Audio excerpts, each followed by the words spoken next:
Hello and welcome back to my channel. I am Alison. I write as Alison May, 50% of Juliet Bell, and most recently as Ali Sinclair.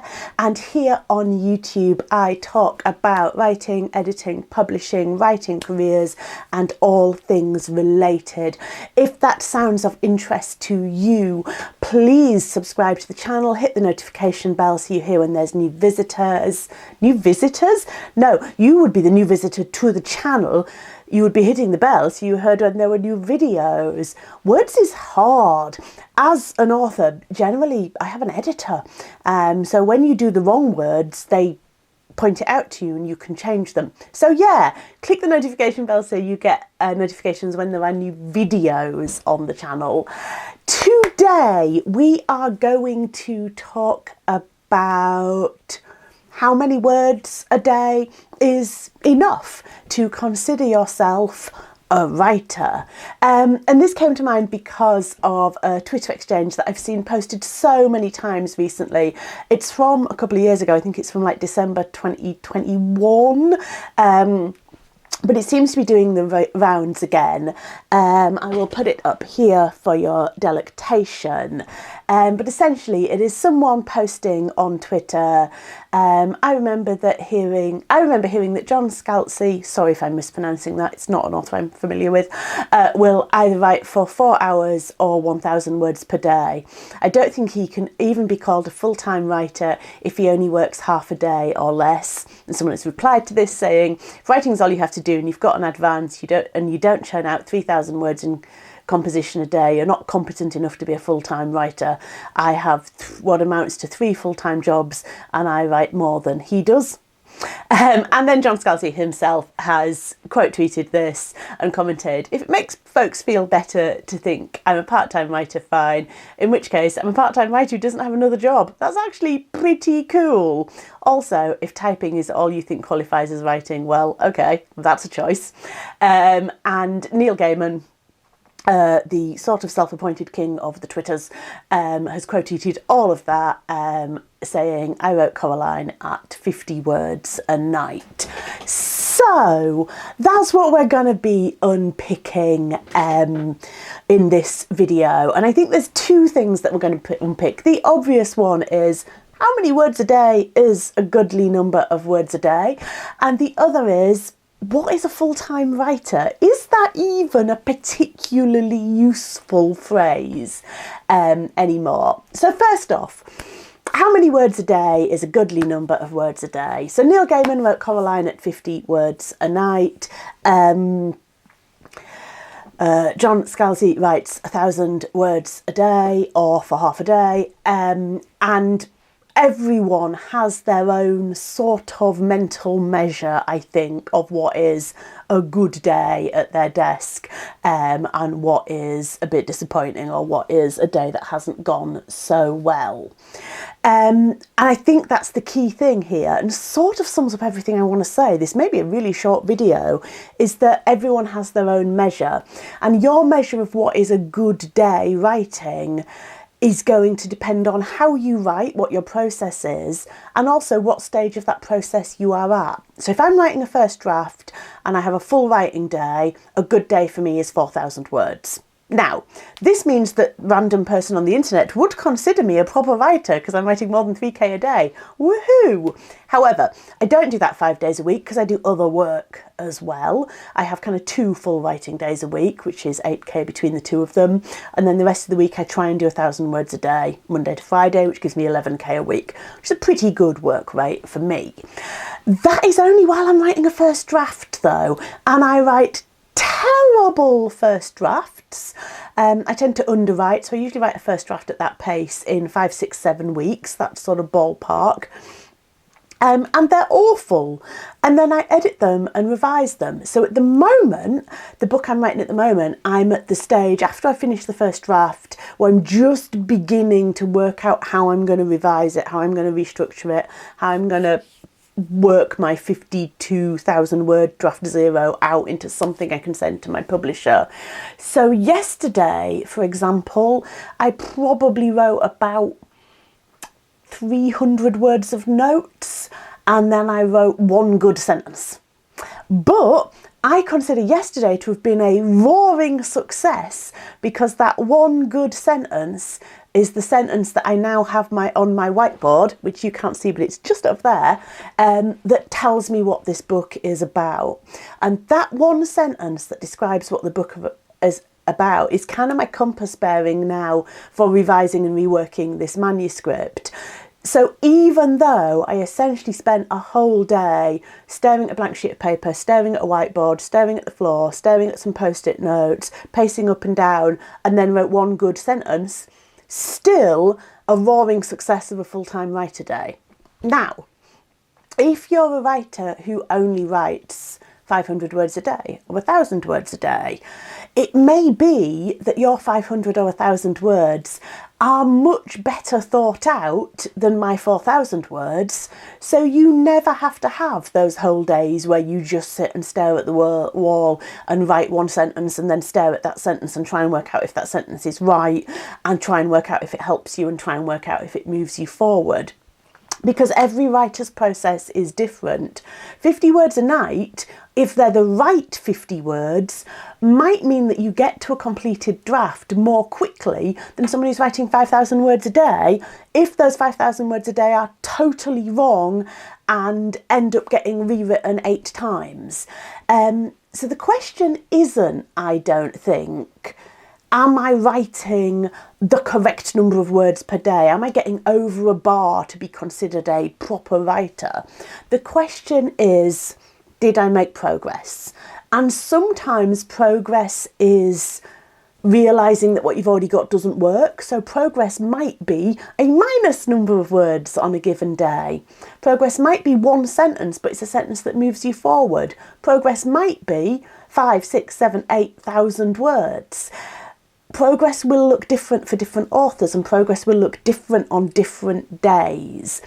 So if you're having that kind of, oh, I'm not writing fast enough, I'm not doing it properly, I'm going online and seeing all these people going, oh, 5k done, yay, and feeling inferior, your process might just be different to their process. So the question to ask yourself is, am I making forward progress? Even if it's slow, so long as you're making forward progress, all is well.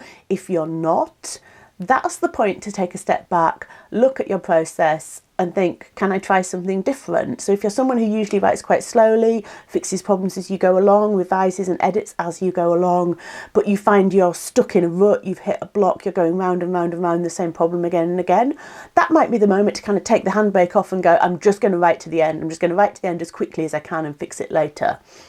If you are someone who usually writes into the ether, tries to write fast, just gets through the first draft, but you find that you then absolutely grind to a halt at the editing stage and you just can't do it and it feels like a defeat and you end up abandoning projects and just starting something fresh rather than trawling through that edit, it might be that you'd be better off making slower progress earlier and being more confident that what you are putting down is actually what you want there on the page.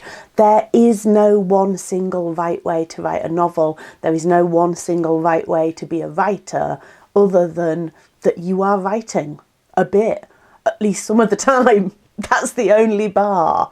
Which brings me on to the second thing I kind of want to unpick a bit about this exchange, which is that question of what is a full-time writer?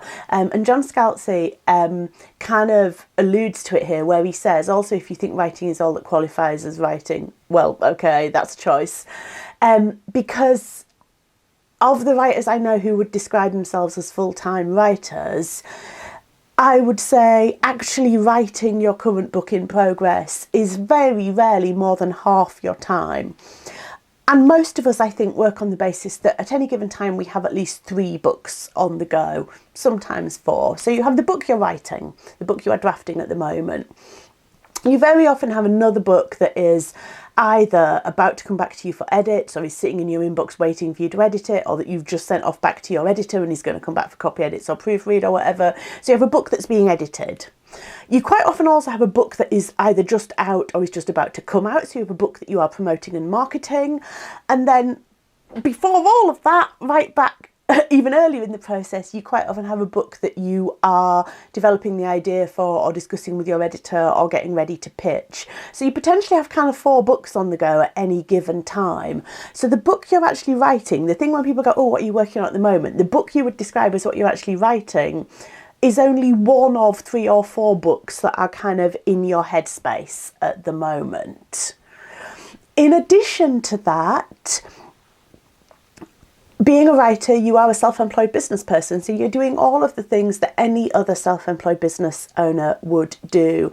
So you're doing your financial admin, you're doing your tax returns, you're chasing up unpaid money, you're asking your agent to chase up unpaid money if you're agented, you are reading contracts, you are potentially looking at contracts for, foreign editions, translations, audio, large print, adaptations, all of that sort of stuff. So you've got a whole lot of business admin stuff going on as well. We are expected increasingly to participate actively in the promotion of our own books, so that might be going physically to places and doing things. So last month, for example, in February, I think I did 2 library appearances. We're also expected to be doing social media and keeping up with that. You might be getting sent copies of other people's books to read for review quotes, and that is something that you can say no to, but you generally want to say yes at least a certain amount of the time to kind of keep up that goodwill with publishers, with publicists, because you're going to be asking people to return the favour at some point. And a lot of these times, these are books that you really want to read anyway, but it is still a hunk of time that it takes up. You've got potentially research that you're doing if you're writing about a particular place, a particular historical moment, a particular occupation, a particular field of life that you're not expert in. You've got research reading going on around that. So all in all, actually writing, bum on seat, fingers on keyboards, chapter 1, type, is rarely more than 50%, and realistically for most of us probably only 25 or 30% of our actual time, our actual work time. In addition to that, it is vanishingly difficult to earn a living by writing alone. So an awful lot of us do other things alongside that. So I teach, I work a lot with developing authors. I have friends who lecture for universities. I have friends who do work as cover designers. I have lots of friends who have complete other day jobs that are absolutely not writing and publishing related in any way, shape or form. So what is a full-time writer? People ask me all the time if I'm a full-time writer, and I go, well, it's sort of complicated. All of my income is writing and publishing related. It's all from either my own writing or from working with developing authors. So it's all writing and publishing related, but it's not all from sales of my own books. And I think that's a really common position to be in. But I am full-time self-employed. More than 50% of my time is spent on writing activities in that broad kind of category, that broad heading, which includes the promotion, the library talks, all of those things around writing, as well as the actual fingers on keyboards.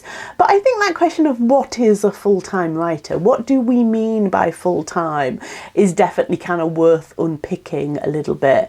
Because if someone is writing, for 3 or 4 hours a day every day, say writing all morning and then doing other stuff all afternoon, realistically that's about as full-time as writers get, given the amount of other stuff that you have to do. Interactions with publishers, agents, promotions, administration, personal appearances, all of that stuff is inevitably going to take up a really big hunk of your time. So if you're writing all morning and doing other stuff all afternoon, in realistic terms, you're probably pretty much a full-time writer. I think that ends my musings on this topic. It's been a little bit disjointed, I feel, but hey-ho. I've talked a lot during this video about working with developing authors. If you would like to work with me, I'd be delighted to hear from you. The quickest and easiest way into working with me, if you want to dip a toe in the water and find out what I can offer, is through a pay what you can one-to-one. So I offer Zoom online one-to-one mentoring sessions on a pay what you can basis for an initial meeting. And some people pay nothing at all, some people pay my full fee. It's entirely up to you, but I will put a link to those in the comments below, and I will also put a link to my Fiction Tutors website where I work with Jeevani Charika and Janet Gover, and we offer writing courses, one-to-one mentoring, manuscript appraisals, and we also run the Debut Author Club, which is a low-cost subscription club for early career authors, whether you're just trying to get published or you've just signed your first contract or you're in your first few years of being published. We aim to kind of demystify the publishing industry, hold your hand a little bit through those early years where everything is new, everything is different, nothing is really what you were led to expect. So do check that out if it's something that would be interest to you. If there's anything you'd like to hear me talk about on YouTube, please let me know in the comments below, and I will see you in 2 weeks' time with a brand new video. For now, farewell.